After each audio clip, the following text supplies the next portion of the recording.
17 বছর আমরা যেভাবে রক্ত ঘাম জীবন এক করে জীবন দিয়ে খুন হয়ে মামলাকে জেল কেটে নির্যাতিত হয়ে খুনি হাসিনার পলায়নের প্রেক্ষাপট রচনা করেছিলাম, আমরা যে কোনো স্বৈরাচারকে যে কোনো সময় উচিত জবাব দেওয়ার জন্য প্রস্তুত রয়েছি।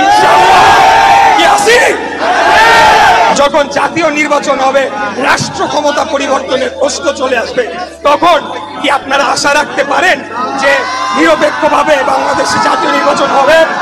এরা এই সরকারে থাকা অবস্থায় না না না, আপনারা বলেন না কেন ভাই?